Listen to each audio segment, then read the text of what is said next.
je me suis dit que oui, la jeunesse comme catégorie, elle a une place, elle a un rôle à jouer dans la lutte contre le VBG. Et le rôle que la jeunesse est appelée à jouer dans la lutte contre les VBG n'est pas un rôle négligeable. En fait, nous sommes nés, nous avons grandi dans le contexte de VBG. Il y a certaines pratiques que nous trouvons comme normales. C'est comme ça que ça s'est fait, donc ça doit continuer à se faire. Mais ces pratiques, en réalité, elles sont nuisibles.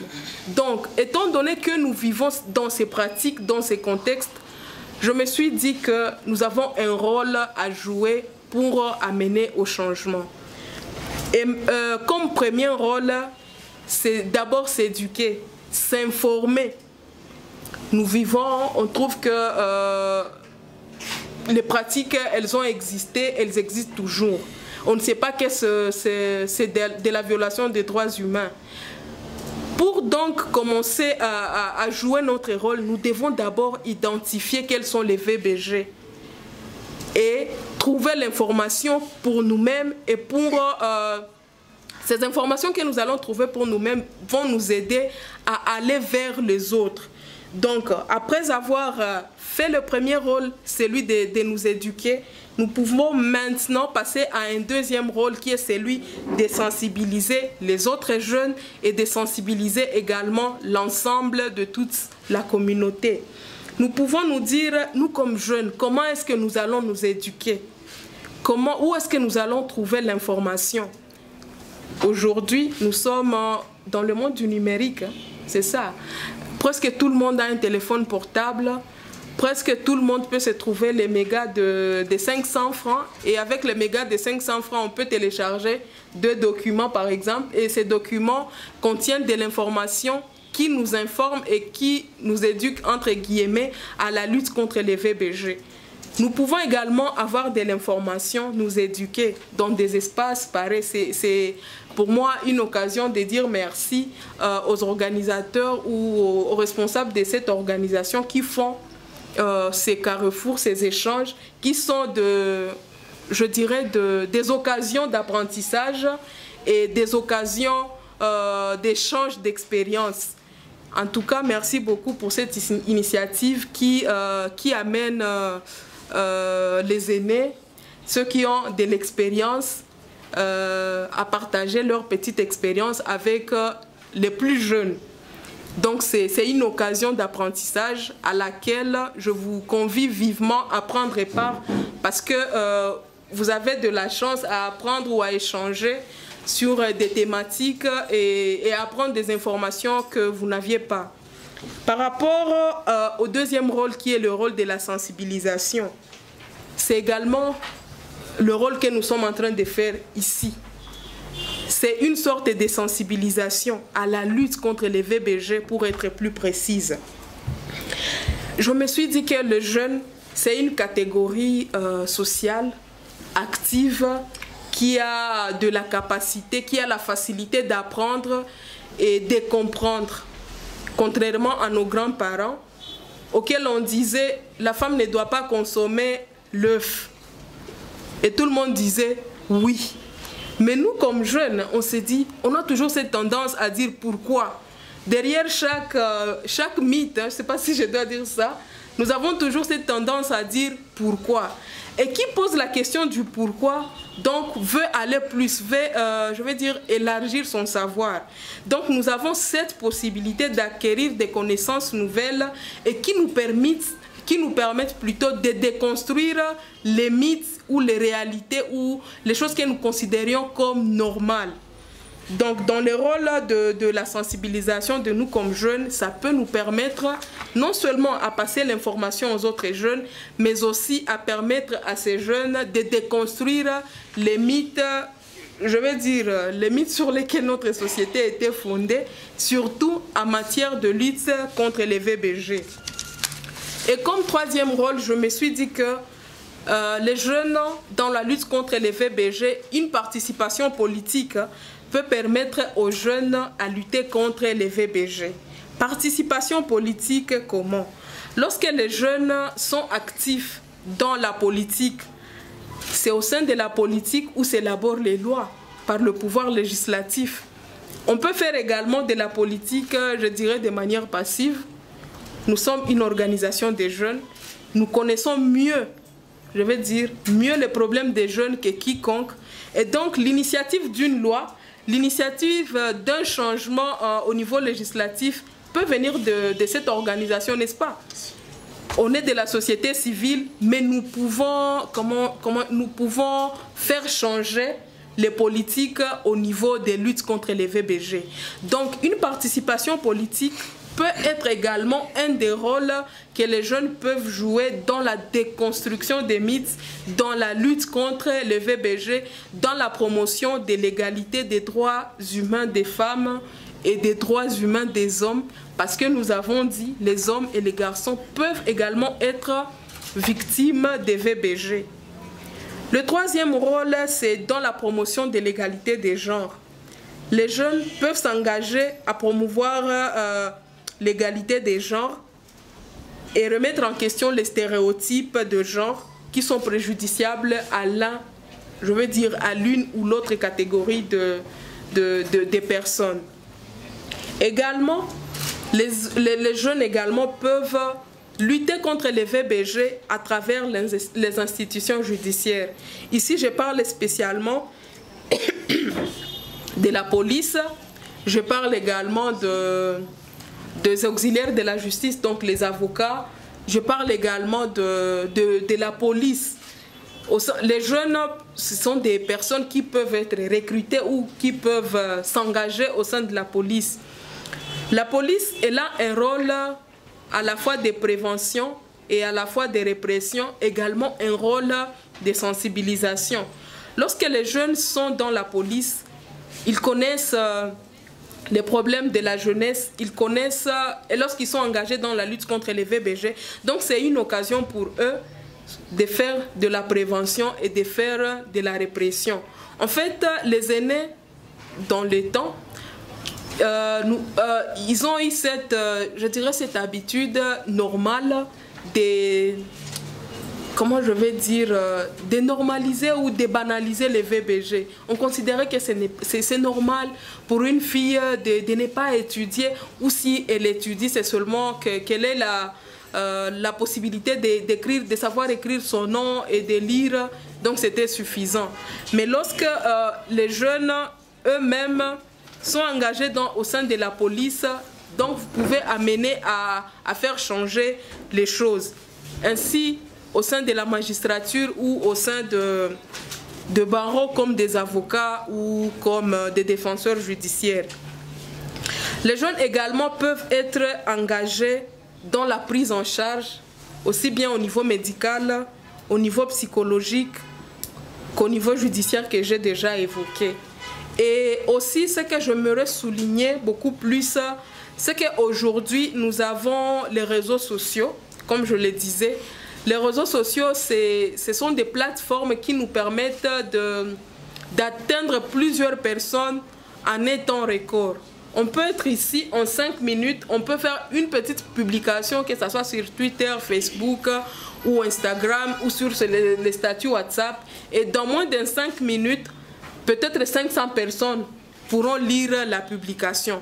Donc si nous mettons notre temps, nos publications sur les réseaux sociaux dans le sens de sensibiliser à la lutte contre les VBG, donc nous avons le pouvoir d'atteindre plusieurs personnes et de sensibiliser plusieurs personnes, de passer les messages à plusieurs personnes dans la lutte contre les VBG.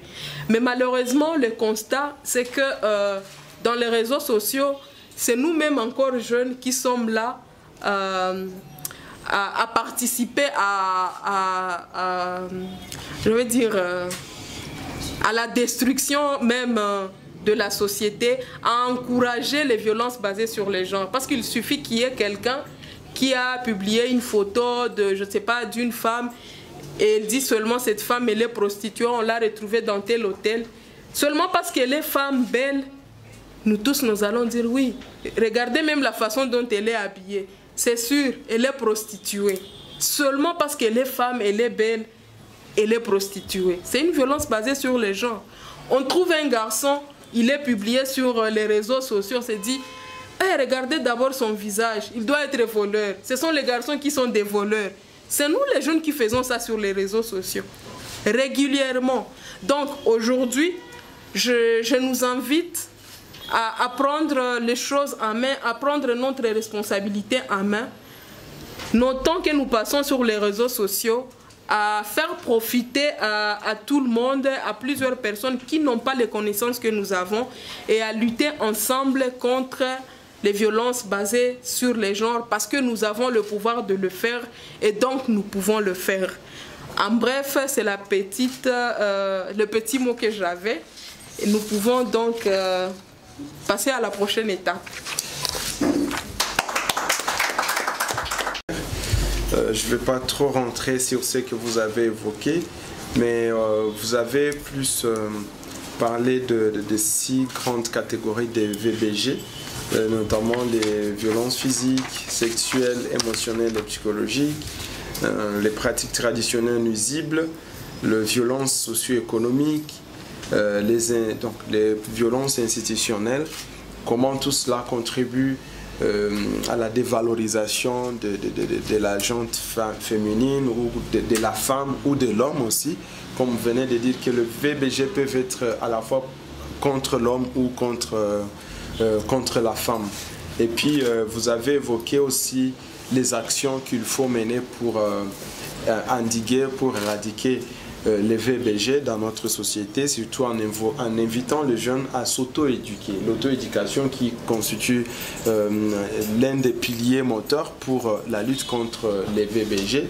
Parce que si je m'éduque moi-même, donc ça ne passera pas par moi, la destruction ne passera pas par moi. Vous évoquez les réseaux sociaux qui sont aujourd'hui la vitrine de la jeunesse. Vous voulez parler, vous voulez exprimer votre pensée ou vous voulez participer à un débat. Aujourd'hui, le monde des réseaux sociaux, les numériques nous offrent tout. Et il suffit que je clique juste un clic, je partage à des milliers d'abonnés sur ma page. Donc, une fois j'ai fait ceci, je dois prendre conscience de la portée du message que je viens de publier ou alors du message de la photo ou du commentaire que je viens de liker. Parce que les réseaux sociaux sont à la fois des couteaux à double tranchant. Quelqu'un peut larguer quelque chose sur les réseaux sociaux et moi qui participe juste en likant ou en partageant, je participe à éparpiller ces messages et peut-être si c'est l'image de quelqu'un qui est sapé, qui est biaisé, donc moi aussi j'en fais partie. Et surtout n'oublions pas qu'aujourd'hui en RDC il y a déjà la loi sur les numériques qui réprimande tout ce qui est acte délibéré. Soit vous pouvez initier un message pour vilipender le nom de quelqu'un, pour dire ceci, ou alors pour caricaturer également. Et si on vous trouve, vous pouvez non seulement être l'initiateur, mais aussi si vous partagez ou transférez, vous faites la publicité de quelque chose qui est contraire à la loi. Aujourd'hui, la loi du numérique permet de répréhender ou alors prévoit des mesures sévères, des sanctions contre toutes ces pratiques. Donc, merci beaucoup pour cette présentation. Je ne vais pas trop rentrer dans ce que vous avez dit. Nous accordons la parole pour des échanges. Beaucoup de personnes sont victimes de ces genres de pratiques. Peut-être qu'on n'a pas touché l'aspect des trucs comme violence sexuelle ou harcèlement sexuel. Là, c'est catastrophique. Dans le sens que, on voit par exemple que ce soit des partenaires intimes. Oui. Déjà, ils étaient copains, copines dans l'état et du coup, ça n'existe plus. Et il y a l'homme qui fait toujours continue à harceler la fille. Et la fille ou la dame ne sait rien dire parce qu'elle a peur d'être jugée. Par exemple, tu dis, ah ok, donc tu étais toujours avec lui. Oh, il y a ceci. Au-delà de ça aussi, il y a le fait que pour les femmes, en tout cas là je peux nous sensibiliser en tant qu'hommes, parce que nous sommes ici, nous sommes déjà des jeunes, des grands messieurs, des grandes dames. Demain après-demain, nous serons aussi des responsables. Et nous sommes des responsables aussi des organisations. Les femmes sont vraiment victimes de ces pratiques. Vous allez voir dans la communauté, le fait seulement qu'on ait une position quelconque, oui. Tu es promis quelque part, même si tu as eu les postes dans la droiture, on a tendance à dire que non, là, Donc elle sort avec les DG. Et elle sort avec les responsables, tout simplement, même sans preuve en fait. Et moi je pense que nous sommes la solution tout d'abord d'une manière individuelle. Parce que ça va arriver, certains vont se marier, d'autres vont épouser des femmes. Par exemple, votre femme travaille quelque part. En réunion quelque part, non, là où tu es parti, donc on suppose que tu es. En mission de travail, on voit même des hommes qui ne sont pas tranquilles parce que, est-ce que vous avez déjà fini? Tout ça en fait, ce sont des pratiques qui sont dans la communauté, sur lesquelles nous tous, nous devons en fait, nous devons travailler. En politique, là, n'en parlons pas. Nous plaidons pour la participation politique des femmes. Mais oui, de ces femmes-là qui sont politiques. Et que ces femmes sont vraiment acceptées dans la société. Oui. Il arrive même, c'est vrai, il peut y avoir qui est ceux qui sont dans les louches, mais il y a d'autres qui sont dans la droiture. Mais le fait seulement d'avoir bénéficié de telle ou telle autre position, c'est non. Anatoka dans l'autorité morale. Il est ma réunion, on est dans à côté. Est-ce qu'on peut pas aller, on peut pas faire une réunion, un entretien dans un hôtel, c'est normal, c'est comme si on peut faire ça dans un lieu. Oui. Les fêtes, c'est pourquoi je peux nous demander pour citer que nous puissions vraiment, comme l'oratrice l'a bien souligné, que nous puissions être les artisans de ces changements-là que nous pouvons voir dans la communauté.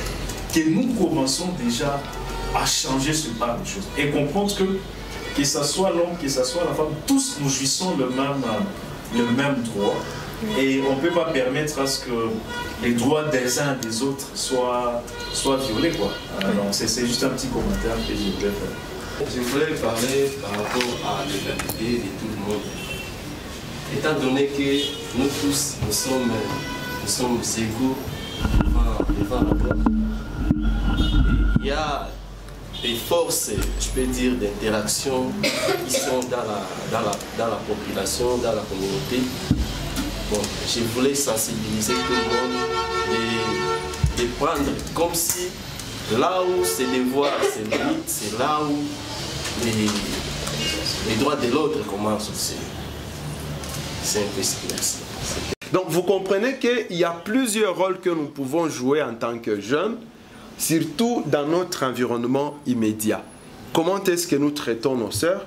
À la maison, il y a des travaux pour filles et des travaux pour garçons. Je ne peux pas torchonner parce que quand même, pourtant, c'est des rôles qui ne sont pas sexuels, c'est des rôles qui peuvent jouer et à la fois les hommes et à la fois les femmes. Et enfin, je pourrais aussi parler des filles, de comportement des filles vis-à-vis de telles situations. Il y a deux fois, les filles ont peur du qu'en dira-t-on. Donc, si je dénonce, qu'est-ce qu'on dira de moi? Si je dis que, voilà, tel me fait ça, comment je vais me comporter? Je donne un petit exemple pour finir.